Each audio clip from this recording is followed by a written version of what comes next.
Alors aujourd'hui, je vais vous montrer comment on réalise des yeux pour ces leurres façon handmade.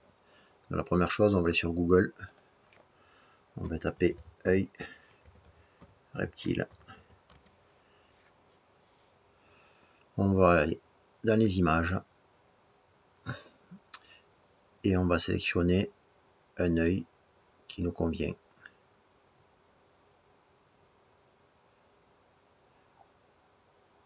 Donc moi j'aime bien celui-là, donc je vais le prendre et le faire glisser dans mon logiciel de retouche qui est Photoshop. Ensuite je vais sélectionner la zone qui m'intéresse.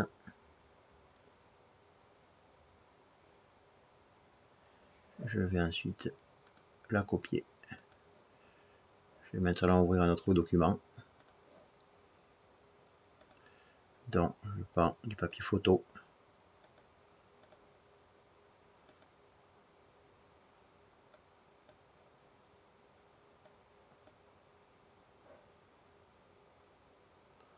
Hop.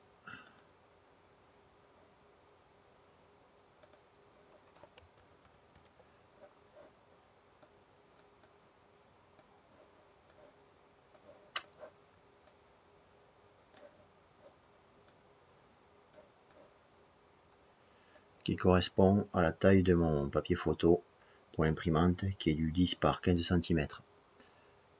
Je vais maintenant coller mon œil.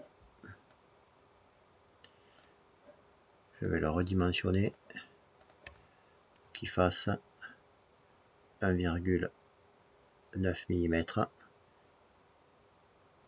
Voilà, 1,93 exactement, ce qui va correspondre à une cavité de mon œil de 20 mm. Donc je le positionne sur ma feuille. Je vais dupliquer cette image.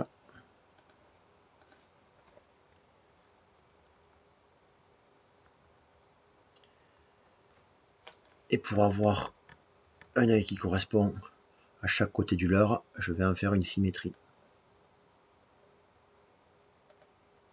Voilà. Donc j'aurai bien le leurre, la partie là en avant du côté droit du leurre et celle-là en avant du côté gauche du leurre. Ok.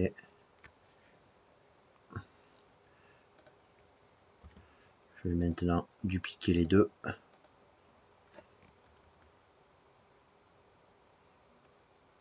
Voilà, en comptant les marges d'impression, je mets 4 œils par ligne. Et je vais pouvoir le dupliquer pour en faire plusieurs lignes.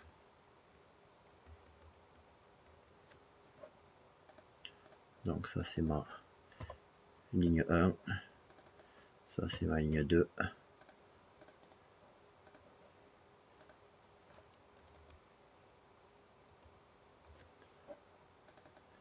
ma ligne 3,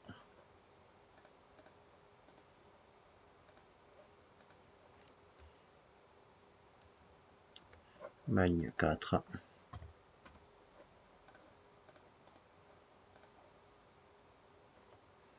ma ligne 5,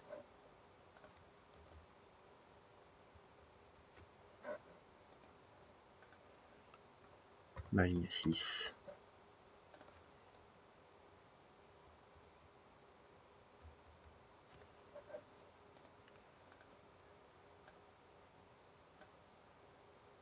ouais, je vais en mettre que 6 pour pas être trop serré pendant le découpage. Ok, voilà. Donc là j'ai une plaque d'œil de la même couleur. Donc si je veux maintenant faire des lignes différentes avec différents tons, je vais pouvoir me servir d'un réglage de teinte et de saturation, ce qui va me permettre de jouer pour avoir des yeux Voilà, de différentes couleurs. Donc là je voudrais du rouge à l'occurrence. Donc je vais faire du rouge. Je vais prendre ma troisième ligne. Je vais en faire aussi du rose. La quatrième.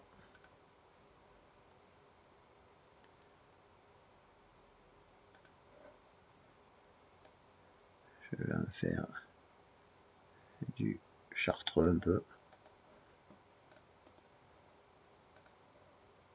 Mince. Trompe. Réglage. Celle-là, je vais jouer dans les saturations pour arriver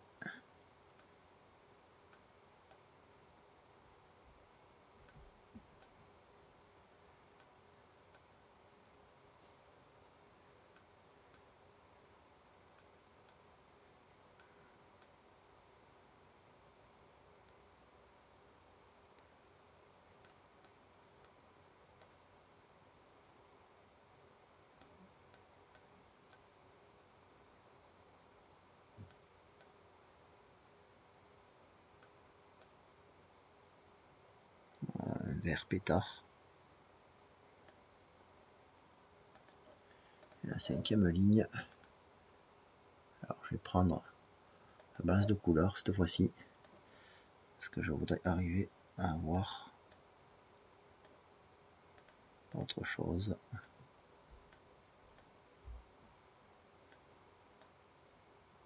Voilà.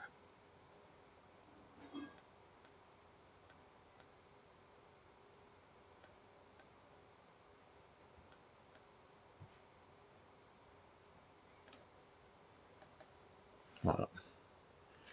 Alors maintenant, j'ai plus qu'à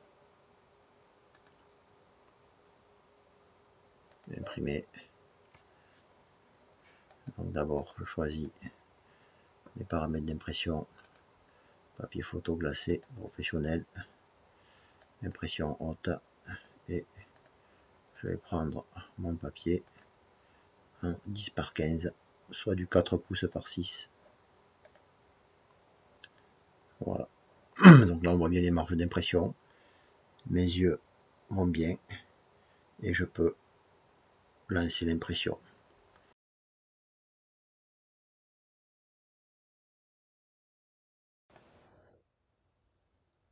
Donc maintenant, à l'aide d'un emporte-pièce, je vais découper avec tous les yeux. Donc c'est une tâche qui est un peu fastidieuse et longue. Donc, il faut essayer de faire ça le plus proprement possible pour que le contour de nos yeux soit le meilleur possible. Donc voilà, c'est nickel, on peut continuer.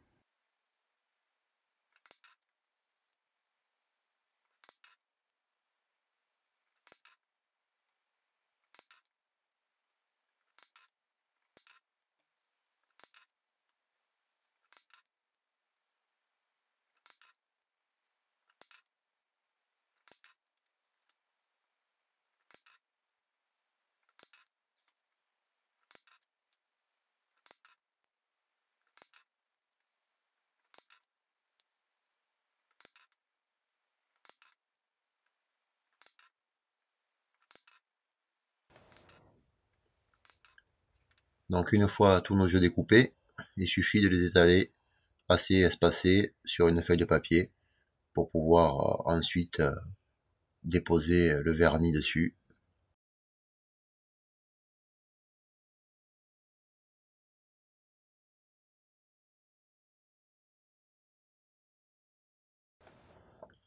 Donc là j'ai préparé du vernis époxy bicomposant, donc 50% de composant A et 50% de composant B. C'est du vernis qui vient de chez Katana Rod. Donc là on attend le nouveau vernis de la gamme que Michel Tapp fait fabriquer directement. Il aura un effet autodégazant plus important, donc ce qui évitera la formation de microbules dans le vernis. Donc là on laisse bien écouler les deux composants pour avoir vraiment 50 et 50 de chaque composant. Donc la phase la plus longue, c'est de bien mélanger les deux composants, alors le plus lentement possible, avec un objet métallique ou en plastique de préférence, ne pas utiliser de bois ou d'objets poreux pour éviter la formation de microbules. Donc cette étape est assez longue. On essaie de remuer le plus lentement possible.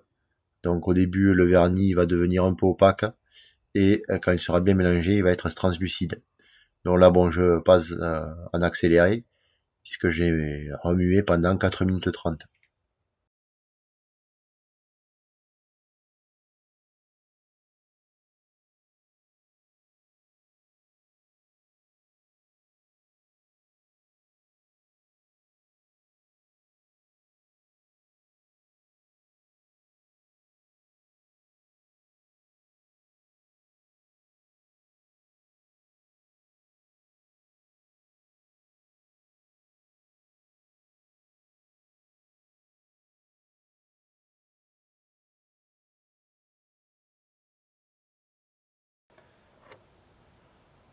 Donc voilà l'étape primordiale dans la confection des yeux.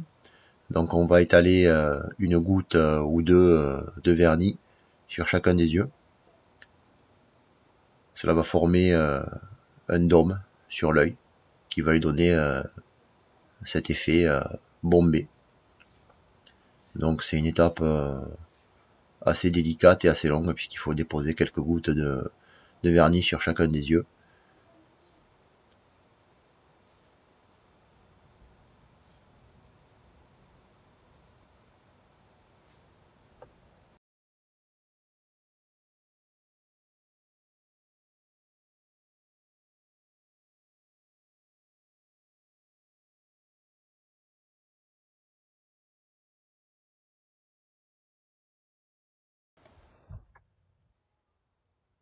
Donc une fois que tous nos yeux sont vernis, je reviens à peu près une quinzaine de minutes après.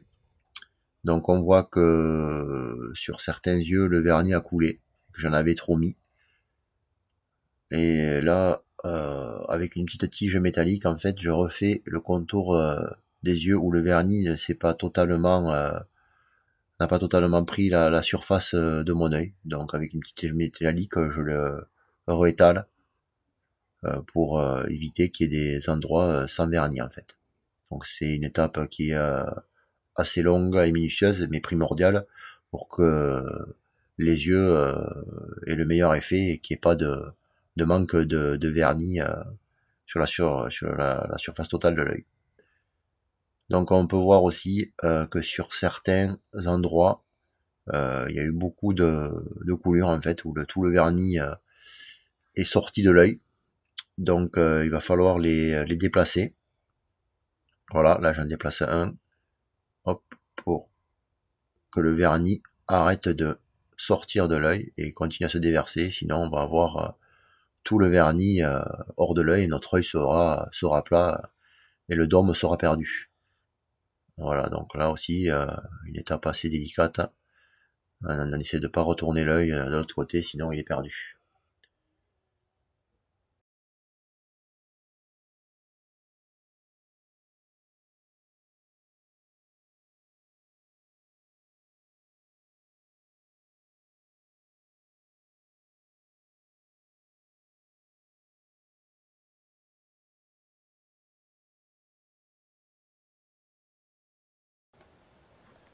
Voilà, les yeux sont finis, donc j'espère que ce petit tuto vous a plu. Donc essayez d'être original et de trouver vos motifs d'œil personnalisés pour pouvoir réaliser de beaux yeux pour vos leurs. Allez, à plus.